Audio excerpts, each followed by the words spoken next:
Hello,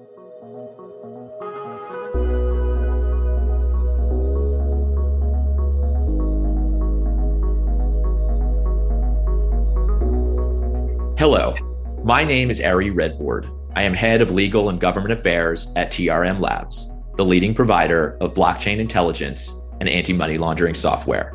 Welcome to TRM Talks. TRM Talks is a monthly discussion with policymakers and business leaders in the cryptocurrency space. The Federal Bureau of Investigation, the FBI, born in 1908, was created to address fast-moving technological advancements of the day. That same year, Henry Ford's Model T began rolling off assembly lines, making automobiles affordable to the masses and attractive to criminals who could drive across country on violent crime sprees. Think Bonnie and Clyde. Indeed, it was this new cross-border technology that called for a national law enforcement entity with the tools and training necessary to meet a new breed of borderless criminal. While the technology has changed, the Bureau's mission has stayed the same: to identify, disrupt, and dismantle existing and emerging criminal enterprises whose activities affect the United States. Today, George Machine Gun Kelly has been replaced by ransomware-as-a-service providers, darknet market administrators, cybercriminals, weapons proliferators, and other modern threat actors of the day.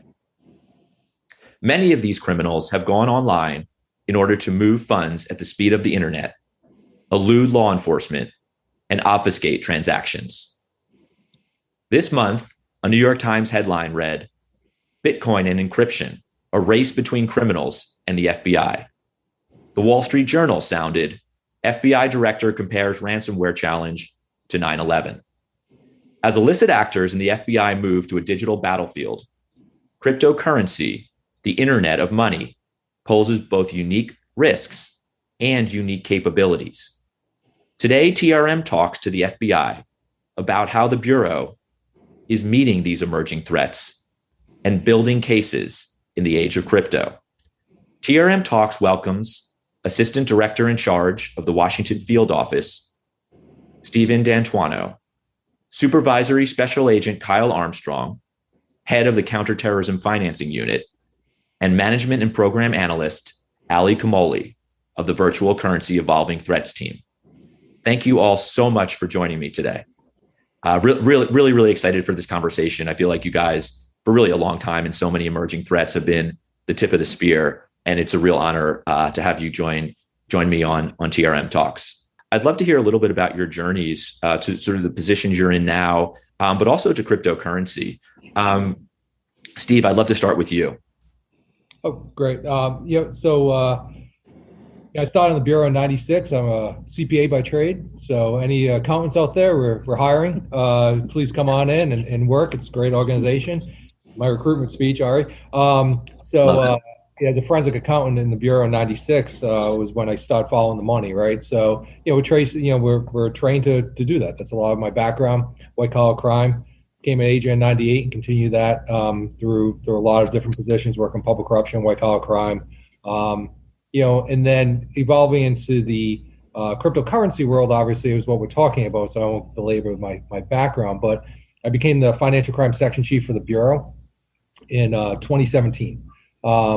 Kind of around about the time when a lot of the stuff was going on with cryptocurrency, right? And so in that role, I was the head of the whole financial crime section for the Bureau, working with our cyber division partners as well, because there's a blending, right, between cyber and financial crimes, and then also with the transnational organized crime units as well. We were developing education, awareness, and tools, and just really educating ourselves, educating myself too, because I'm an accountant that's usually following the money with the 10 key, as opposed to following the money through the blockchain, right? So a lot of that was educational for me in that role as the head of that section, and then obviously for the Bureau as a whole as well. So it's been an interesting ride. So, and with people like Ali and Kyle, it's been great. So. No, that's extraordinary. I love your background. I think it it really makes so much sense. I think oftentimes when we talk about cryptocurrency, we sort of get bogged down in some of the technology and really don't approach it enough like the great financial crimes investigations that you guys have been doing for years, right? I mean,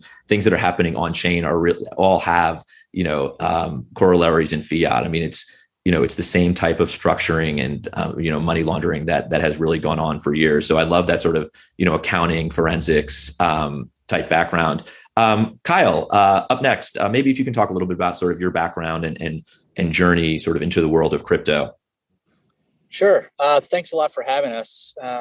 Also, we really appreciate it. I've been in the bureau since 2008, and I started my career looking at tracing illicit finance, so money laundering, fraud, sanctions violations, stuff of that nature. 2018, I came to work for Mr. D'Antuono in the financial crime section in the money laundering unit. And during that time is when I really started to get involved with crypto and working with Ali and the VSET team, which I think she'll expound on a little bit more. And really just sort of, as Mr. D'Antuono said, applying some of the same traditional techniques of following the money, both proceeds of crimes and as crimes themselves. And applying that infrastructure that we have at Department of Justice, at the FBI, to illicit crypto transactions.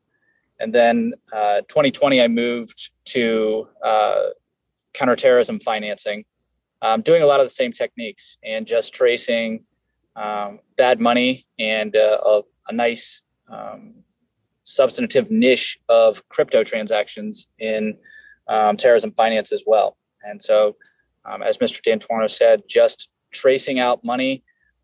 We have a broad infrastructure in the U.S. code for illicit transactions, and that's what we've tried to do: is trace bad money, find bad actors, and make the country a little more safe.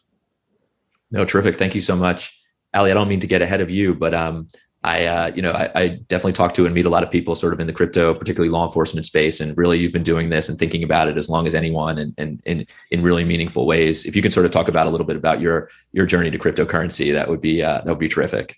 Yeah, sure. Absolutely. So I joined the Bureau in 2012 as a staff operations specialist, which is effectively like a tactical analyst. And I started my career working international cybercrime. From there, right around the tail end of Silk Road, I started taking a look more at the darknet and crypto. And so, like a lot of my colleagues who got into the crypto game earlier, on the earlier side for law enforcement, my first foray into it was through darknet marketplaces. About 4.5 years after joining the Bureau, I moved over to start working really crypto in the darknet through transnational organized crime, like that lens there, looking at the infrastructure, the finances, and the actors, really from an organized crime lens. But through all of that, I was working alongside our money laundering unit and working as a part of the virtual currency evolving threats team, which is where I sit now in our money laundering, forfeiture, and bank fraud unit. And this team is dedicated to really not only developing the Bureau's expertise through a teach a man to fish philosophy, really. It's really about providing tactical support to our field offices from case initiation all the way through adjudication, and whether that be targeting, international professional money launderers, or whether that be through money laundering, through a lot of different types of criminal activity. That's really what that team is there for, is really to elevate the Bureau's capabilities, both operationally and through our intelligence as well. That's fantastic. Yeah, no, I think really the key here is there's really only a handful of agents like yourself, quite frankly, really across the interagency, that's really fluent in these types of tools and investigations. And I think I like the teach a man to fish, because really the key is to get as many people comfortable with these tools, because there are no crypto cases anymore, right? Crypto's in every case. And that seems to me really to be the key. Sort of digging in a little bit more, Steve, this one's for you. Really over the last few months, it seems like we've seen this change, for lack of a better description, sort of even almost in our national security policy, where we've seen ransomware attacks, against Colonial Pipeline and elsewhere. We've seen these cyber attacks from, rogue nation states like North Korea. There was that extraordinary indictment that you and the DOJ unsealed, involving that. You see, Kyle's wheelhouse with these, the terrorist fundraising. It really seems like things have moved to a digital battlefield. If you can talk about sort of a little bit high level, sort of how you and leadership within the Bureau is really thinking about how to address this emerging or really sort of new threat on a new battlefield. Yeah, that's great. The director, I think you said the director has commented that it's sort of like 9/11 now, right? So a lot of the strategy, because we've evolved from the education, right? Back in 2017, when I first started, a lot of it was educating our workforce, right? Allie and Kyle and all the members really trying to educate the workforce, right? To kind of say, hey, that was our strategy.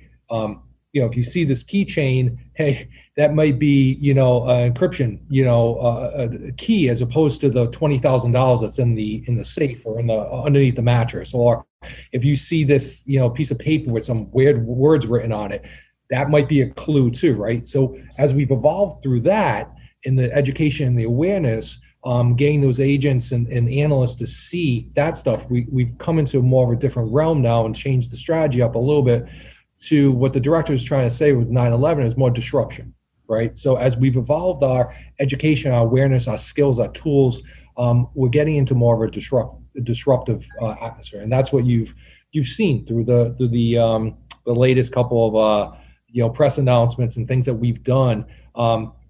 Because as you allude to too, it's like these ransomware attacks, a lot of the cybercrime attacks are hitting Americans at home.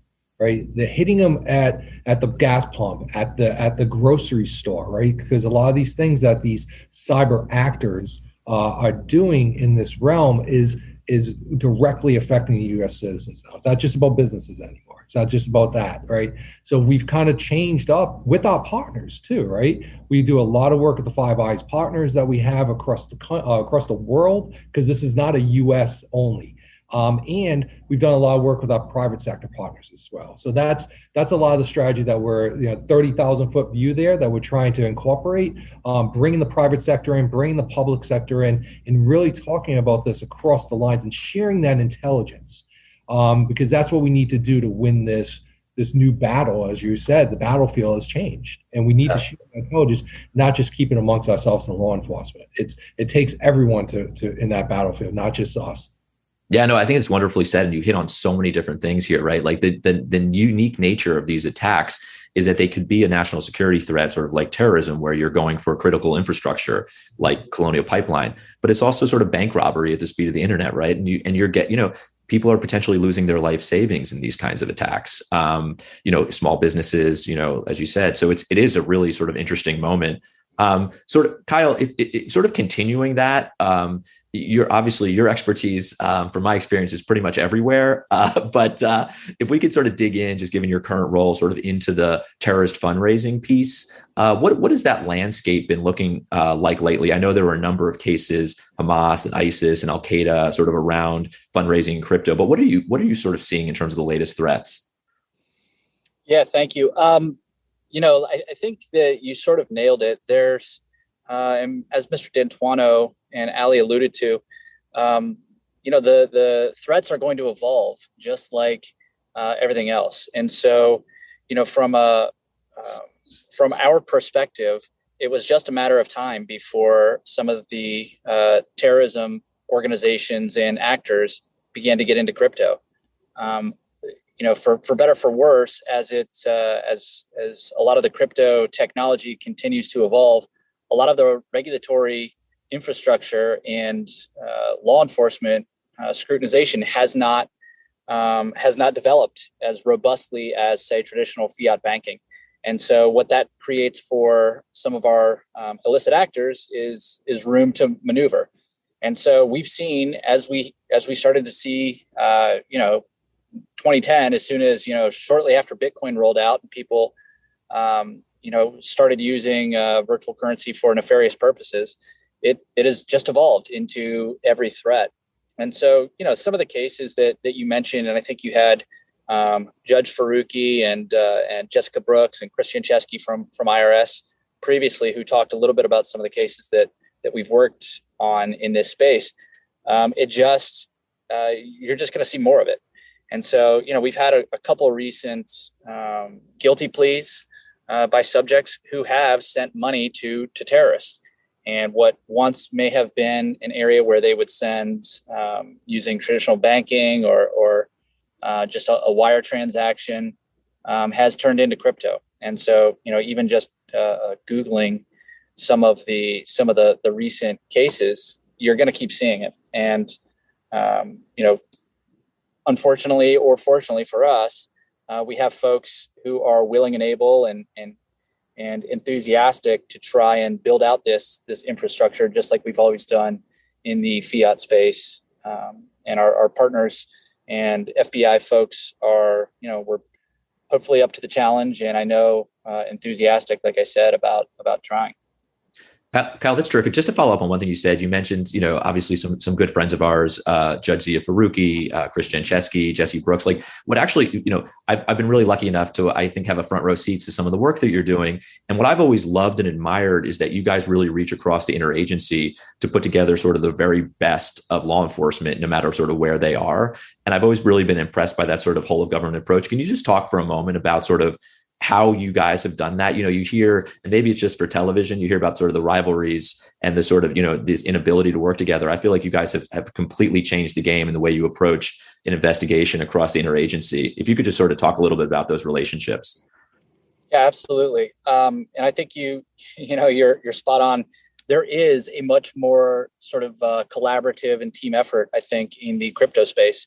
And that may be a product of sort of fewer folks that are more involved in crypto investigations, but you're absolutely right. Across law enforcement, our intel partners, our regulatory partners, and our foreign partners, there's sort of a small handful of folks that nobody wants to do anything but work together, because as what was alluded to earlier, none of these threats are going to be centralized to just one violation or just one geographic region.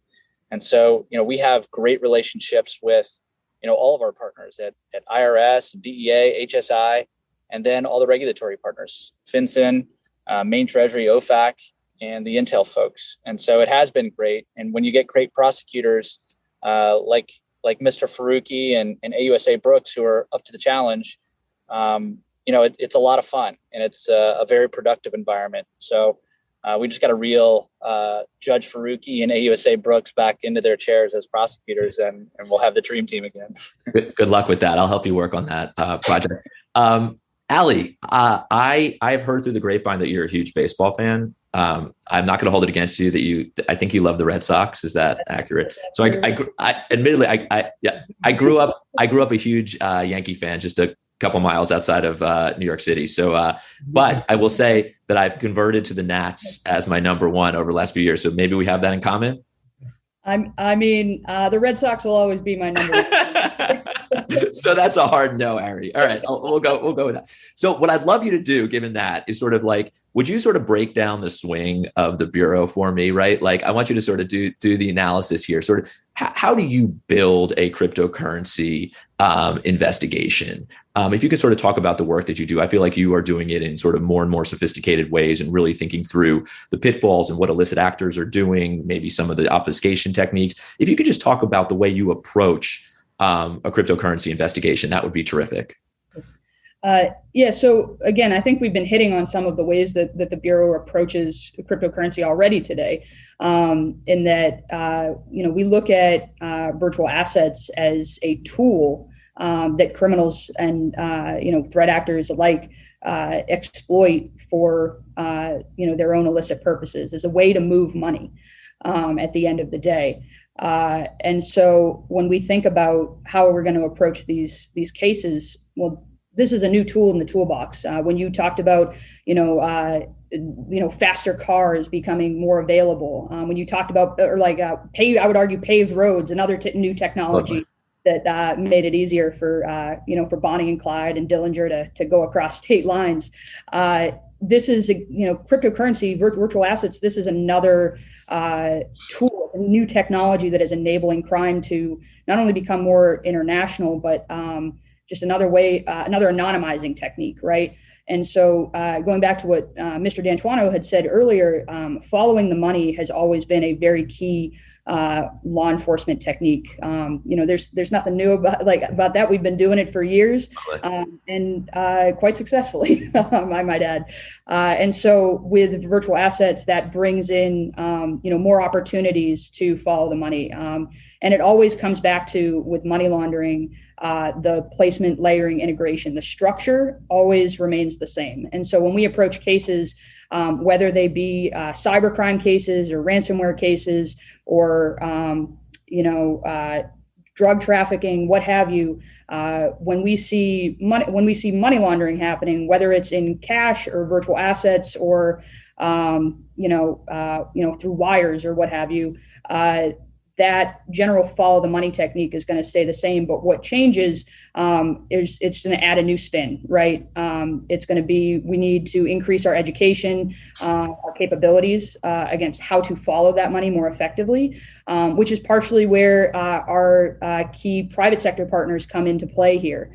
Our partnership with the private sector is, critical to our success in being able to combat these crimes. And so when we look at these cases, it really follows a similar structure to what you would see for traditional FBI cases.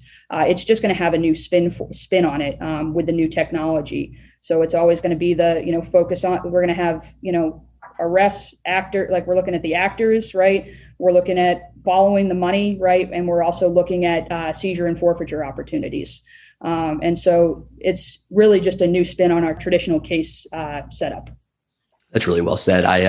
People talk about, blockchain analytics like TRM all the time. And what I try to explain, having been a prosecutor for a long time, is this is one tool in an investigator's toolbox. Ultimately, you can't start an investigation necessarily. You can't close an investigation with these tools. And it's just great police work, like you guys have been doing for 100 years, essentially, that actually sort of closes these cases, just like any sort of financial crime investigation. I think that's really well said. Steve, I was lucky enough to work in DC for a long time, and I know that there are some very unique authorities that DC has legally, but also just the Washington field office that you lead is really a truly extraordinary place that investigates all kinds of different financial crime cases, including crypto. Can you talk a little bit about how you're thinking specifically at WFO right now about these types of cases and things you can be doing, and maybe even whether that sort of unique jurisdictional hook that DC has sort of plays into that at all?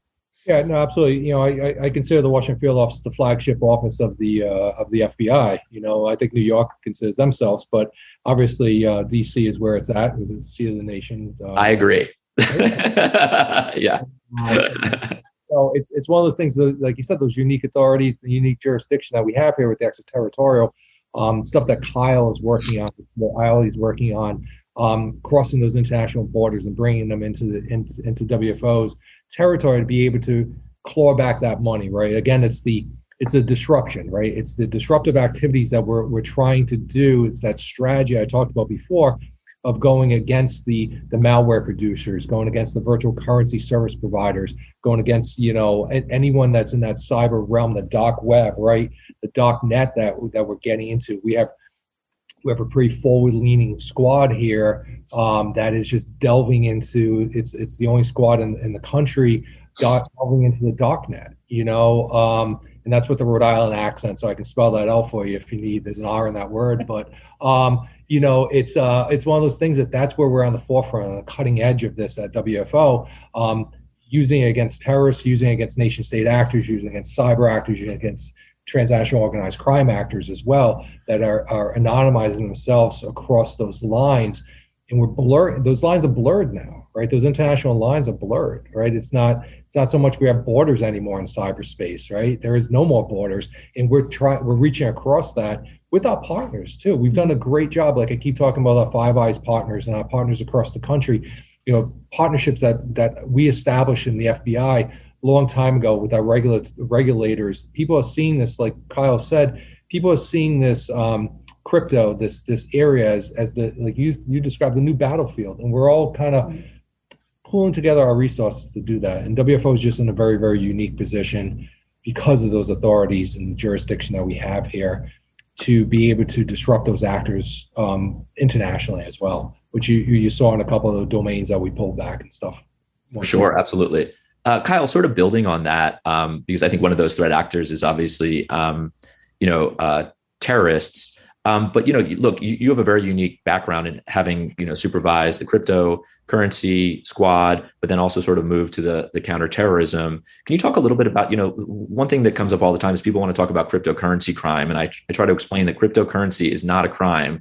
It is a currency. It is used in the commission of many crimes like cash or anything else. But I feel like you have a unique perspective, having seen lots of different examples of bad guys using cryptocurrency to do bad things. If you can sort of talk through a little bit about that experience, that would be terrific. Yeah, I completely agree. Couldn't agree more that this notion of crypto crime, or that it's inherently bad, is, I think, just a fallacy. And like you said, there's been illicit cash transactions for as long as there has been cash, but we don't seem to assign that same sort of pejorative to cash, credit cards, or wire transfers, electronic payment apps. The list goes on. And so, when I did work for Mr. D'Antuono in the money laundering unit, and working with Ali and the great VSET team, one of the cool things about working in money laundering is that it really does touch every violation. The money laundering statutes are essentially a list of hundreds of felonies, and then the proceeds of which being moved is money laundering. And so having that view on all things illicit in the federal code gives you a broad view of things. And when I first started with the VSET team, a lot of the cases, there was a smaller portfolio of cases. Starting back in 2012, it was Silk Road and some other smaller darknet drug markets that sort of the illicit action was known for. Since then, is just essentially every threat, to include national security threats, your traditional criminal threats, narco terrorism, weapons of mass destruction, espionage cases, terrorism, and everything in between, all the frauds, all the money launderings. And so we have, which is why I think it requires a broad sort of collaborative effort, because we're just going to continue to see this proliferate into every segment of criminal conduct that we investigate. And it has just, in the last probably 5 years, I would say, maybe even less, maybe 3 years, become much, much more prevalent across every other violation that we see. And so that's why, you get the brilliant folks like Ali who are able to train, all of our agents who maybe traditionally don't work any type of money cases, that they need to be able and need to be equipped in order to do so, just because they're going to see it. And, getting a disruption, like Mr. D'Antuono said, a forfeiture, or identifying parties and counterparties to these illicit transactions. That's the bread and butter of what the FBI does. And so it's going to continue to expand, and we need to keep up. And I think we're doing giving our best efforts to do so. Yeah, no, I think you nailed it. It's sort of this notion that every crime is a financial crime, and now maybe every financial crime has crypto in it, or sort of going forward, if the future is digital money. That's definitely the case. Ali, sort of another convert. Oh, totally, totally, absolutely. Every crime is a financial crime for sure. Follow the money. Ali, like I said, sort of, you've been really investigating cryptocurrency cases since the very beginning, as Kyle said, sort of the Silk Road moment, where I think we all realized that this is something we needed to really understand as law enforcement. Can you talk a little bit about how you've seen the space and maybe even the threats evolve in crypto since you've started working in the space? Yeah, sure. I mean, along with really just the incredibly talented and wonderful people that I work with over at the VSET team, we've seen a lot change over the years, right? And that team of people, obviously big credit to Mr. D'Antuono for assembling that team with his management team. We're very happy all together. But that team has seen a lot of change over the years, right? So from the days of Silk Road, where we saw basically what came out of trial was that money was moved directly from the Silk Road wallets into the main subjects wallets. There was no additional techniques thrown in there. So all the way really from sort of the beginning there, where we had direct transactions, over the years to other cases like Alphabet and in Deep.Web and really sort of some traditional darknet and cybercrime. That's where we saw a lot of this activity happening for a good while. But really over the years, as the technology has improved, whether that be from an ease of use perspective, it's more inviting for people to use it, and easy for people who may not be tech savvy to get on and figure out how to get involved with this and launder their money through it. It from that perspective all the way through to criminals are always new adopters of new technology. Like, they're very early adopters of it. If it's new and innovative, and if they can figure out how to use it, they're going to get involved with it. And so over the years, really from Silk Road to Alphabet to Deep.Web, from like that sort of darknet centric cyber criminal type world, online drug trafficking, really now to what we're seeing with the forfeitures that Kyle has been involved with, from North Korea, the North Korean thefts, to some of the terrorism forfeitures we've seen that describe some of the new money laundering techniques that they're using, whether it be chain hopping or dexes or what have you. But certainly, we always see that if there's a new tech coming out, criminals are going to be using it. So over the years, we've just seen that expand over time. It's the same whack-a-mole game you guys have always played with bad guys. And I think you hit on a good point, right? It's just that, like, in the beginning, it was just like moving the money, right? Yeah. Then it was going through tumblers, and so the criminals evolved, and you guys did too, right? Yeah. As you guys saw the technology and you saw what they were doing, we were gaining that intelligence, sharing it amongst all our partners, and seeing what everyone else is seeing, sharing with the private sector partners as well. And that was where the tracing, like where we continue to evolve, right? Yeah. And that's important. That's why the VCET is fantastic. That combination of the technologies, the intelligence sharing, and then just the experiences that people have. That's where Allie's been just forefront of all that. So. It's really extraordinary. And I know you guys can't talk about current cases, but I can. And seeing you go after darknet mixing services and Helix and Bitcoin Fog, it's really it's clear that we're not just going after the the darknet, anyone engaging with the darknet market. We're also going after money launderers on the darknet who are sort of selling these types of services. To be sure. Steve, if we could talk a little bit, obviously top of mind for everyone these days is ransomware and cyber attacks.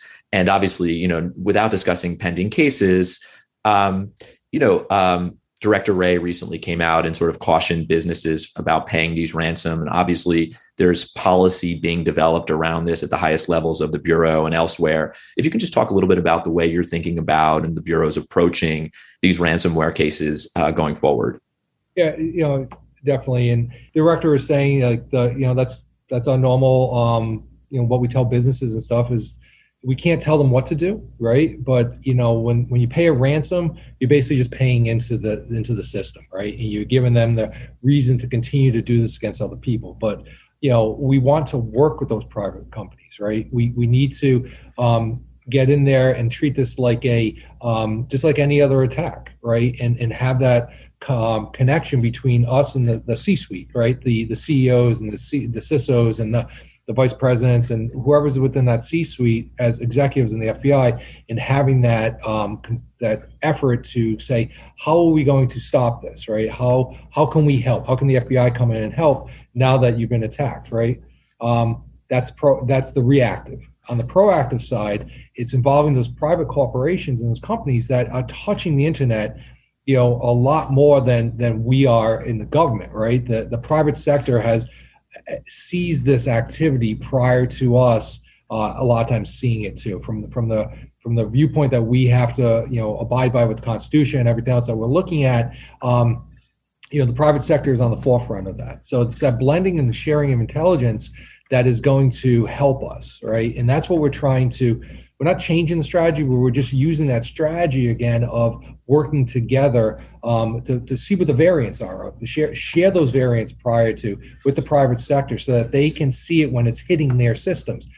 I don't know the figures, but, I just know looking at my own firewall at home, I'm getting pinged constantly daily just against my own personal firewall, let alone against a company, right? We've said this before. If you have a system that is on the internet, you're being actively hit, right? Actively sought after for vulnerabilities constantly. So, and it's not just companies, it's American people too, right? We've been putting out those awareness campaigns of like Internet of Things and everything that touches their wireless systems that touch the internet, all those things as we evolve as a cyber world and the convenience of everything becomes easier, right? And you look at Colonial Pipeline or look at JBS or any of those, right? Years ago, they weren't the systems like that, right? They weren't touching it. Now they are because it makes it easier, right? But with that ease also comes security, right? We have to be able to secure our infrastructure, and that starts with the private corporations and the companies.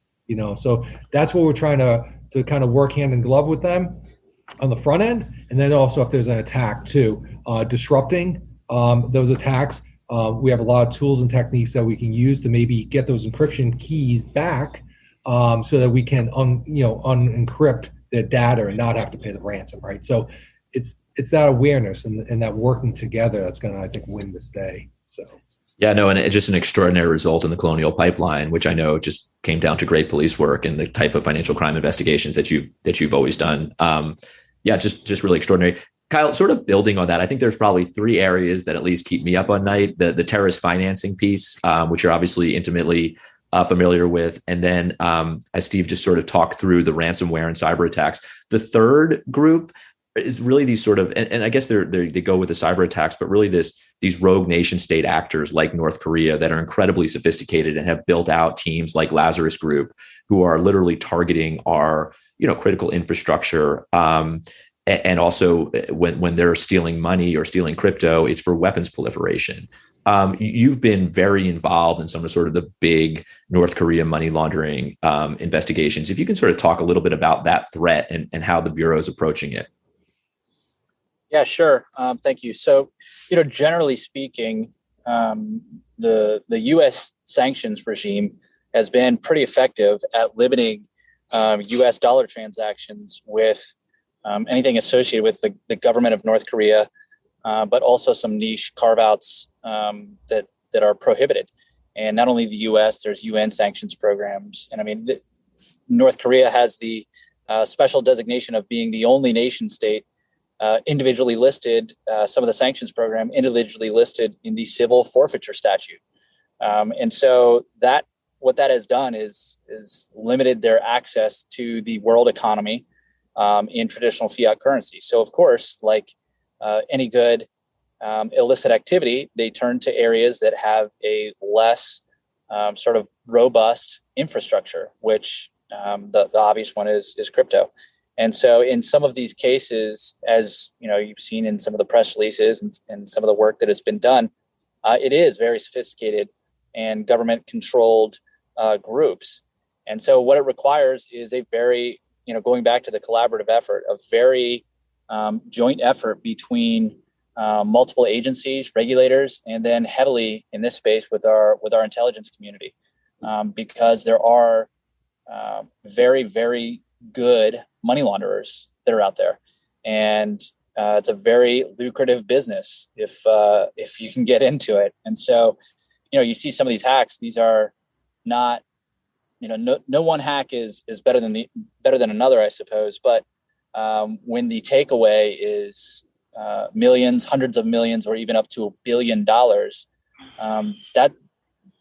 that is plenty of incentive for a regime like North Korea to get involved. And juxtaposing that against their gross domestic product, it's a business decision that they continue to make. And so it really does take some dedicated folks at the FBI and elsewhere. A lot of these cases that you have seen have been joint cases, and with great prosecutors and great U.S. government as a whole approach to mitigating this. And we don't see it slowing down at any time, because again, one or two of these large hacks, unfortunately, with some of our private partners who know that it's out there, these guys are good. And once they obtain the underlying assets, there's not a lot of willing and able cash out points. And so they need to launder the funds and conceal the funds and layer it to a point where it's not obvious that the money is stolen money. And so those, for us, are what we look at hard, and some of the vulnerability points, because they can't, unlike, as Ali said, when Mr. Albrecht sent directly from the darknet, the Silk Road account directly to he was able to move the currency because there wasn't as broad of an infrastructure. Well, now there is a little bit more broad, and there's great private sector tools out there that many of the exchanges use, and they can see that money from these hacks or money from nefarious purposes, they don't want involvement with that. So that's, with our private partners, like great TRM, great blockchain companies like TRM, they can trace that so that everybody knows exactly where that comes from. That's a necessary part of the equation as well, that making it less lucrative, if nobody's going to cash out for this obvious illicit conduct, then it makes the crime much harder and much more expensive to undertake if they have to go through huge hurdles in order to cash out. And so, we expect it to continue, but hopefully as the economies and as folks catch up, we'll be able to take a big chunk out of what's going on now. Now, that's a great point, and a really terrific point that, still illicit actors do need to off-ramp the crypto to fiat to buy things sort of in the world we live in now. There may be a future state where that is not as much the case, but it's a great point, and that seems to be where so much of your amazing work has been done, sort of on those off-ramps, stopping them from ultimately getting the money that they need to use to buy weapons or commit other acts of terrorism. So before I let you guys go, continue the work of saving the financial system and all the other important work that you do. One thing we do on TRM Talks is sort of bust out the crystal ball and make some predictions. So Ali, I'm going to start with you. Obviously, you have so much experience in cryptocurrency investigations, and I think you mentioned some of the ways illicit actors are adapting. If you can sort of talk a little bit about how you see the space evolving, things move so quickly. So in the next few months or the next, year or more, what's next in sort of crypto investigations? Yeah, so I mean, it's always difficult to predict the future, especially in such a fast-moving technological space as crypto. But I'm happy to give it a shot. So one of the things that I feel like we've continually come back to in this talk is the money laundering structure, right? The structure of money laundering, that placement, layering, integration. We always come back to that.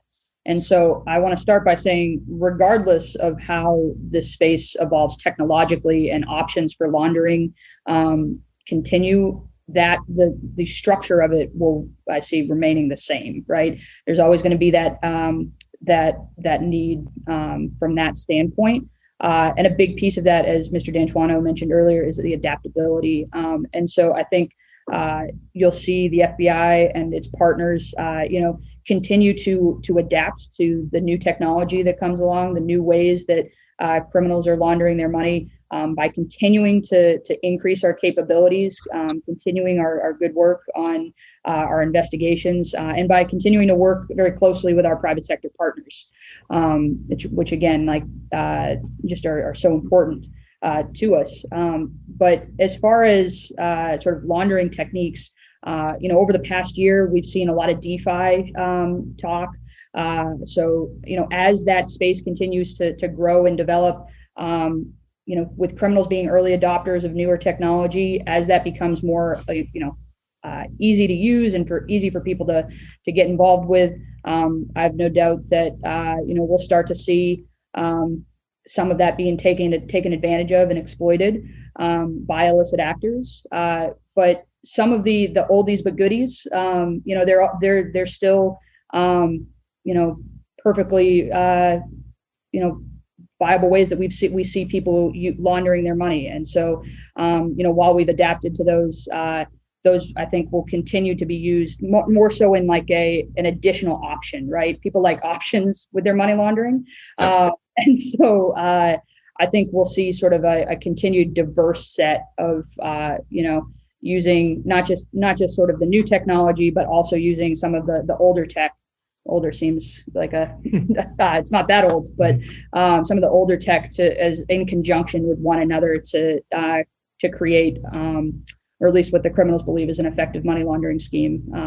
But the good news is, at least for the American public, is that the FBI can adapt to and loves to follow the money. So, which will continue. No, the good news is we have folks like you, to be sure. Absolutely. Kyle, what does your crystal ball say, whether it's, on the terrorist financing side or really anything else that's top of mind right now, and sort of what's next in the way we're sort of thinking about these investigations? Yeah. Like Ali said, I think that there's going to be a slow but steady move away from sort of traditional cryptocurrency, I guess, if that's a thing, considering, it's only broadly Bitcoin, is 12, 13 years old. But, continued decentralization, I think, is going to be a theme. Maybe some of the anonymous currencies, but one of the issues that I know we are just sort of tracking, as well as many other folks in the space, are central bank digital currencies.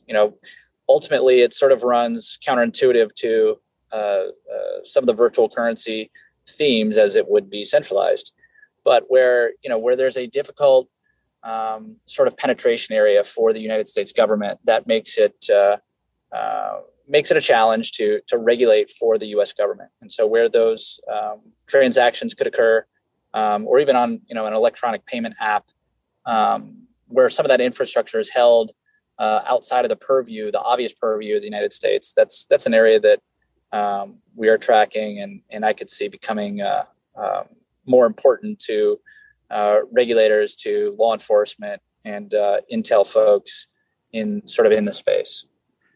Yeah, no, that's really well said. To continue my baseball analogy for Ali, I've often said that, we're pre-first inning in this space, right? Is it going to be CBDCs? Is it going to be stable coins, DeFi?